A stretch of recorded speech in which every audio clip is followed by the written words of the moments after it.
বিশ্ববিদ্যালয়কে নবাব স্যার সলিমুল্লাহর প্রতি কৃতজ্ঞতা প্রকাশ করতে হবে। বিশ্ববিদ্যালয় প্রতিষ্ঠার বিরোধিতাকারী রবীন্দ্রনাথ ঠাকুরের প্রকৃত ইতিহাস জাতির সামনে উন্মোচন করতে হবে। বাংলাদেশের স্বাধীনতার প্রায় 20-30 বছর আগে মৃত্যুবরণকারী পশ্চিমবঙ্গকে নিয়ে পূর্ববঙ্গ বাংলাদেশের বিরুদ্ধে রচিত রবীন্দ্রসঙ্গীত বাংলাদেশের মানুষের জাতীয় সঙ্গীত হতে পারে কিনা এ জাতির মানুষ নতুন করে সেটা ভাবার সময় এসেছে। মানুষ একটি নতুন বাংলাদেশ চায়, বৈষম্যহীন বাংলাদেশ চায়।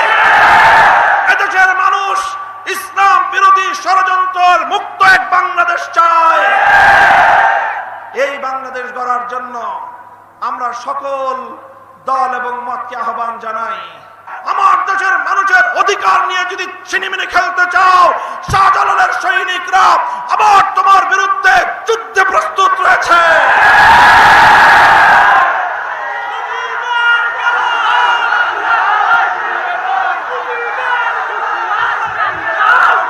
সংগ্রামী সাথী ও বন্ধুগণ,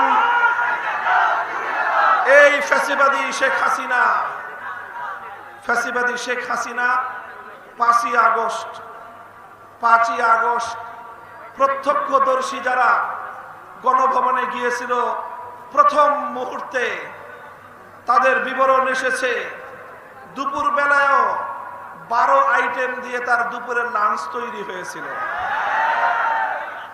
মঞ্চে এসে কান্না জুড়ে দিতেন যে এত নিহত মানুষের আহাজারিতে তার নাকি বুকটা ফেটে যায়। এই নাটক বহুবার দেখেছে বাংলাদেশের মানুষ। যখন এদেশের মানুষ খেতে পায় না, এদেশের মায়েরা তাদের সন্তান হারিয়ে বুক ফাটা আত্মচিৎকার করে, তখন গণভবনে 12 আইটেমের বুফে তৈরি হয়।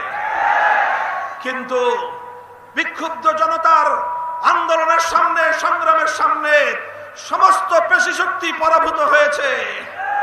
বন্দুকের নল পরাজয় মেনেছে। ঐক্যবদ্ধ জনতার শক্তিকে আল্লাহ পাক বিজয় দান করেছেন। শেখ হাসিনাকে পালানোর জন্য বাংলাদেশ তার 1 ইঞ্চি সড়ক পথ অথবা 1 ইঞ্চি নৌপথ ব্যবহার করতে দেয় নাই। আকাশে উড়াল দিয়ে গিয়ে নরেন্দ্র মোদীর ঘরে পড়েছে। নরেন্দ্র মোদী তাকে স্থান দিয়েছে। আমরা অন্তর্বর্তীকালীন সরকারকে বলতে চাই, এই সকল গণহত্যা, 2009 সালের পিলখানার গণহত্যা, 2013 সালের শাপলার গণহত্যা, 2024 সালের এই বৈষম্য বিরোধী আন্দোলনের গণহত্যায় সকল নিহত শহীদ ব্যক্তিদের হত্যাকাণ্ডের বিচার করতে হবে। ভারত থেকে আন্তর্জাতিক চুক্তির শর্ত অনুযায়ী আসামি, হত্যাকাণ্ডের আসামি, শত শত হত্যাকাণ্ডের আসামি শেখ হাসিনা এবং তার খুনি মন্ত্রিসভার সদস্য এবং প্রশাসনের তার লেসপেন্সার যারা মানুষকে নির্বিচারে হত্যা করেছে, তাদের সকলকে ধরে ধরে বিচারের কাঠগড়ায় দাঁড় করাতে হবে।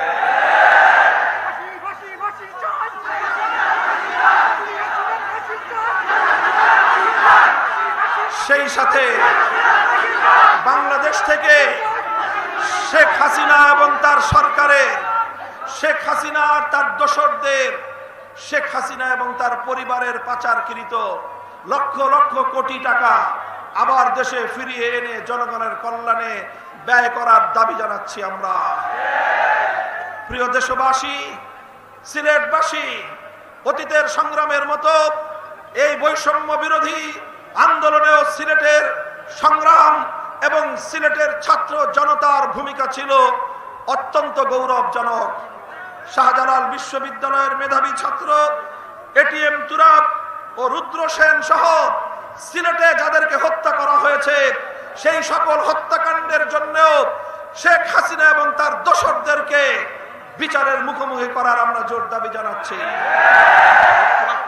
সাংবাদিক তুরাব এবং রুদ্র সেন সহ আরো যাদেরকে হত্যা করা হয়েছে, তাদের সকল হত্যাকাণ্ডের বিচার করতে হবে।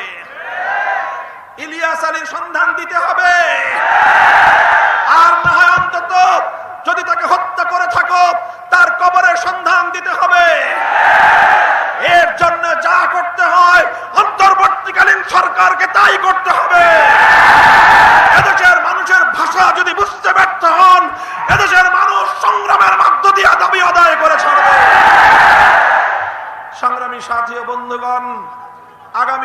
বাংলাদেশ হবে বৈষম্যহীন বাংলাদেশ। আগামীর বাংলাদেশ হবে ন্যায় এবং ইনসাফের বাংলাদেশ। আগামীর বাংলাদেশ হবে ইনসাফ ভিত্তিক ন্যায় নীতির সমাজ গঠনের বাংলাদেশ।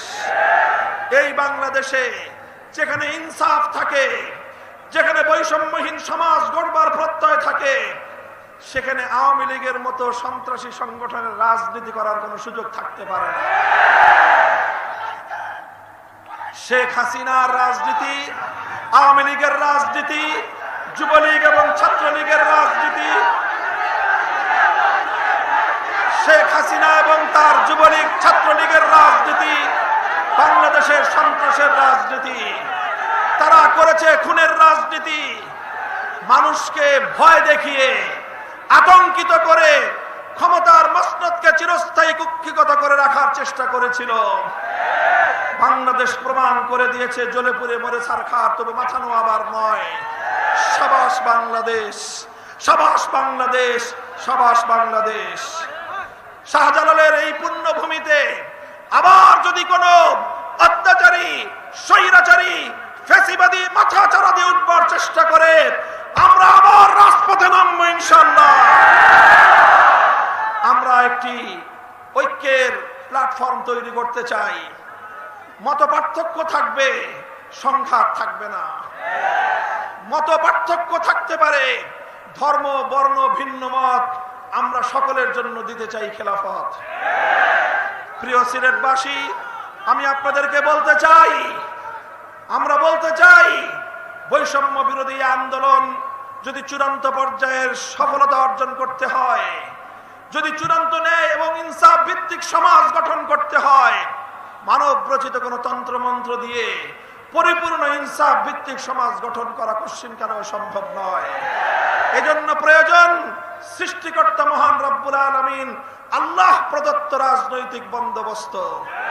আর আল্লাহ যে রাজনৈতিক ব্যবস্থা দিয়েছেন সেটা হলো আল্লাহর প্রতিনিধিত্বের রাজনীতি, সেটাকেই বলা হয় খেলাফতের রাজনীতি।